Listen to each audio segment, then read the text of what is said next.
کہ وہ اسرائیل کے ساتھ اس لیے نارملائزیشن کریں گے کہ اسرائیل ان کو پروٹیکٹ کرے گا، تو اس بات کو بھول جائیں۔ آپ دیکھیں 14 مہینے اوورال جنگ جاری رہی حزب اللہ کی، اور 60 دنوں سے زیادہ کا زمینی آپریشن تھا جس میں 1 لاکھ سے زیادہ فوج تھی، اور جو اسرائیلی فوج ہے وہ دنیا کی جدید ترین ٹیکنالوجی کے ساتھ لیس ہے۔ اس تمام ٹیکنالوجی، اور دیکھیں نا کہ ان کے ٹینکوں کا بھی قبرستان ہے، ان کی ٹیکنالوجی کا بھی قبرستان ہے، ان کے ساری ایڈوانسمنٹ کا بھی قبرستان ہے جو یہاں پر بنا ہے، اور لیبنن کو اسرائیل سبڈیو نہیں کر سکا ہے۔ اس جنگ کے اندر ایک اور جو غیر معمولی بات ہوئی ہے کہ حزب اللہ نے وہ صلاحیتیں دکھائیں جو بہت ایکسیپشنل تھی، جو اس سے پہلے دنیا نے نہیں دیکھی۔ حزب اللہ نے وہ ویپنز استعمال کیے، وہ میزائل استعمال کیے، پھر ان کی وہ ایکوریسی، جیسے تل ابیب میں اٹیکس کیے، حائفہ میں ان کی جو اسٹریٹجک بیسز ہیں جس طرح سے ان کو نشانہ بنایا، جس طرح سے کیجویلٹیز ہوتی رہیں۔ تو حزب اللہ اس جنگ سے پہلے کچھ اور تھی، لیکن اس جنگ کے بعد حزب اللہ ایک بالکل نئی آرمی کے طور پر اسٹیبلش ہو چکی ہے۔ جیسے 2006 میں جب حزب اللہ نے اسرائیل کو ہرایا تھا تو دنیا کو پتا چلا کہ اچھا یہاں پر کوئی حزب اللہ بھی ہے اور اتنی پاورفل کہ وہ اسرائیل کو ہرا سکتی ہے، لیکن وہ حزب اللہ تو کچھ بھی نہیں تھی۔ آج 2024 میں انہوں نے انتہائی پاورفل، انتہائی ایڈوانس اور انتہائی اکنامکلی مضبوط اسرائیل کو، اور پوری مغربی بیکنگ والے اسرائیل کو، دنیا کے اوپر سپریمیسی رکھنے والے اسرائیل کو جس طرح سے شکست دی ہے، جتنے فرنٹس کے اوپر حزب اللہ لڑی ہے، یہ صرف ملٹریلی فرنٹ نہیں تھا۔ اب دیکھیے اسرائیل نے کون سا ظلم نہیں کیا، جو پیجرز اٹیک ہوئے وہ کتنا بڑا ظلم تھا، کس طرح نہتے لوگوں کے ہاتھوں میں وہ پیجرز پھٹے، اور جس طرح وہ سارا معاملہ ہوا۔ تو حزب اللہ ایک نئی آرمی کے طور پر اسٹیبلش ہوئی ہے، اور بہت ساری ایسی چیزیں جو فار دا فرسٹ ٹائم ہوئی، اسرائیلیوں کی کیجویلٹیز ان کے شہروں میں، پھر ان کا گھروں سے نکالا جانا، یہ for the very first time جو ہے وہ ہوا ہے۔ تو اب ناظرین یہاں پر اگلا سوال یہ ہے کہ واٹ اباؤٹ غازہ؟ اب کیا یہ مکمل جنگ بندی ہو گئی ہے؟ لیبنن کے حوالے سے تو یہ خبر آ گئی ہے کہ وہاں پر فوجیں بھی نکل جائیں گی اور جنگ بندی ہو گئی ہے، لیکن غزہ کا کیا؟ اصل جنگ تو غزہ کی ہے، تو اس چیز پر ایگریمنٹ کا غزہ کے ساتھ کیا تعلق ہے؟ کیا مکمل جنگ بندی ہو گئی ہے؟ کیا غزہ میں بھی جنگ بندی ہو گئی ہے؟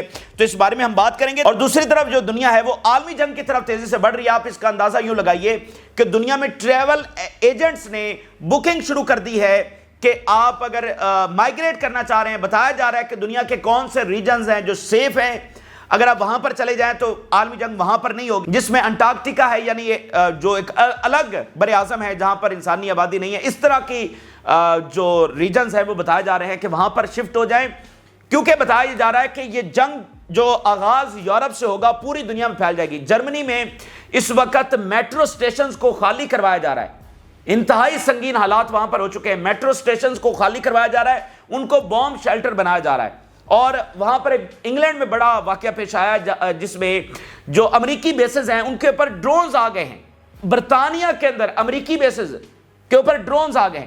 تو وہاں پر صورتحال اس وقت یہ بتائی جا رہی ہے کہ کسی بھی وقت عالمی جنگ چھڑ سکتی ہے۔ اب ایسا لگ رہا ہے کہ امریکہ نے شاید یہاں پر جنگ بند کروا کے سارا فوکس ادھر کر لیا ہے، ٹھیک ہے، اور ابھی مکمل جنگ بندی تو نہیں ہوئی لیکن وہ مین فوکس ہے وہ ادھر اس وقت لے گئے ہیں، اور وہاں پر صورتحال اتنی سنجیدہ ہے، اتنی خوفناک ہے، اتنی خطرناک ہے کہ کسی بھی وقت عالمی جنگ وہاں پر چھڑ سکتی ہے۔ اس طرح کی تیاریاں یورپ میں ہو رہی ہیں۔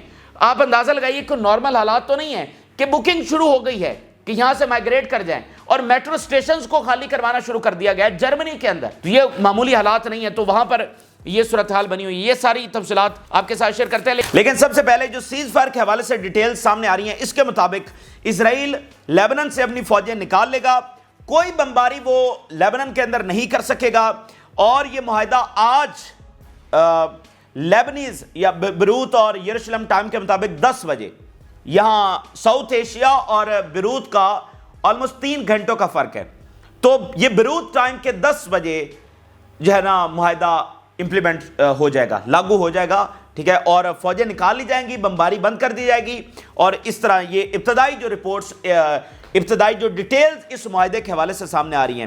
اس معاہدے کو اسرائیلی میڈیا نے واضح طور پر سرنڈر کہا ہے کہ یہ ایک سرنڈر ایگریمنٹ ہے جو اسرائیل نے کیا ہے۔ آپ ذرا اندازہ لگائیے کہ مڈل ایسٹ کا کوئی بھی ملک اسرائیل کو مجبور نہیں کر سکتا کہ وہ ایئر اٹیک نہ کرے، یعنی صرف طاقت ہی اسرائیل کو سرنڈر کروا سکتی ہے، سر نگو کروا سکتی ہے، ان کو ایئر اٹیک سے رکوا سکتی ہے۔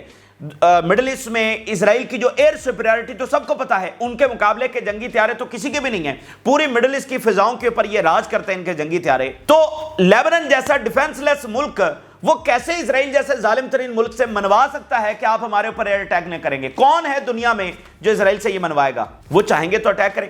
تو اگر وہ مانے ہیں، اگر وہ اس بات کے اوپر ایگری ہوئے ہیں کہ نہیں ہم نہیں کریں گے، جنگی طیارے ان کے پاس ہیں، لیبنان کے پاس کوئی ڈیفنس نہیں ہے. ایسا نہیں ہے کہ لیبنان کے پاس بھی F-35 کھڑے کر دیے گئے ہیں کہ اسرائیلی آئیں گے تو آپ بھی F-35 اڑا کر ان کو تباہ کر دینا، ایسا تو کچھ بھی نہیں ہے. تو پھر کس چیز نے ظالم ترین اسرائیل کو مجبور کیا؟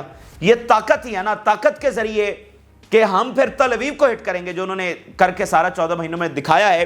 تو یہ طاقت نے بیسیکلی اسرائیل کو یہ سرنڈر کرنے پر مجبور کیا کہ فوجیں بھی نکالنا پڑ گی. آپ مجھے بتائیے کیا وہ فوجیں اس لیے لے کر گئے تھے کہ فوجیں نکالنا پڑیں گی؟ ان کے کیا گولز تھے؟ کہ سیٹلرز کو واپس لے آئیں گے؟ کیا وہ لا سکے ہیں؟ حزب اللہ کو ختم کریں گے؟ کیا وہ کر سکے ہیں؟ اور آج ان کی بمباری کا جو پاور ہے وہ بھی تو اسرائیل تو محدود ہو گیا نا. مجھے بتائیے اسرائیل بمباری کہاں کرے گا؟ نہ ادھر کر سکتا ہے ایجپٹ میں، نہ جارڈن میں، نہ لیبنان میں، تو کرے گا کہاں؟ مطلب اس کے نیبرہڈ میں کس کے اوپر جا کر بمباری کرے گا؟ تو اس کے جو جنگی طیارے ہیں اس کو تو محدود کر دیا گیا ہے.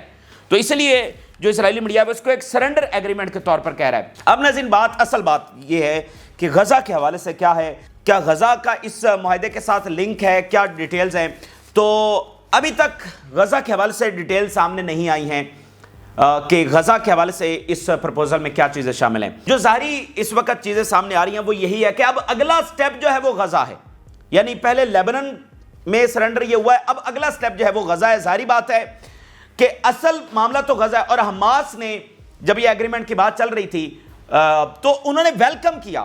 اور اس کی وجہ کیا ہے؟ دیکھیں لیبنان تو پہلے دن سے جنگ بندی چاہتا تھا، تو لیبنان کی طرف جنگ چھیڑنے کا اسرائیل کا کیا مقصد تھا؟ ون آف دا پرپس کے توجہ بھی ہٹے، ان کے اوپر پریشر بھی کم ہو، جو کہ ویسا نہیں ہوا.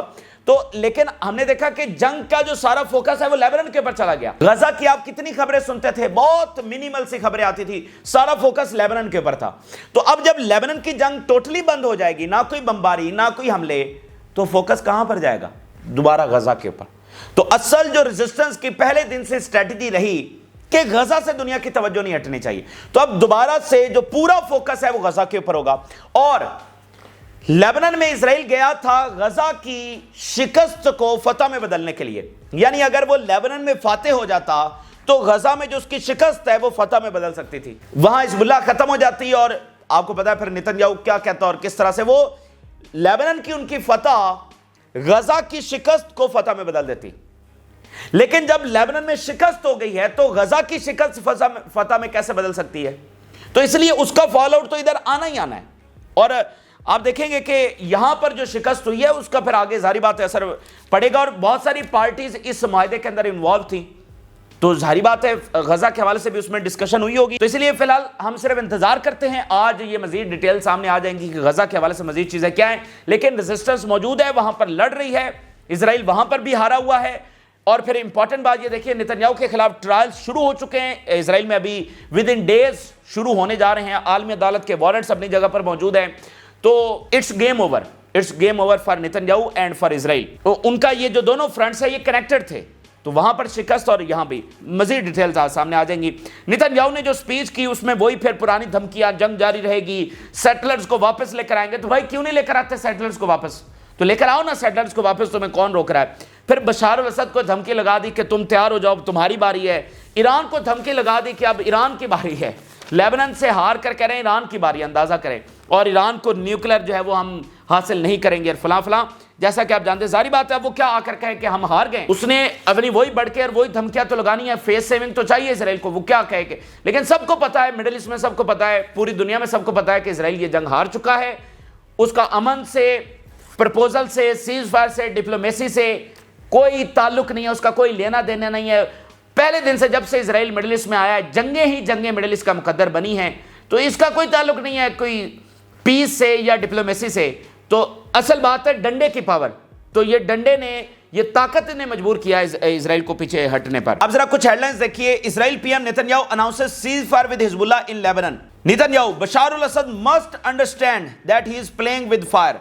We are determined to prevent Iran from obtaining nuclear weapons. اب ذرا یہ تو اس کے بڑھ کے ہوں گی. اسرائیلی اپوزیشن لیڈر کا بیان دیکھ لیجئے. It was under Netanyahu that we saw the biggest catastrophe in history. No agreement with Hezbollah will erase his negligence.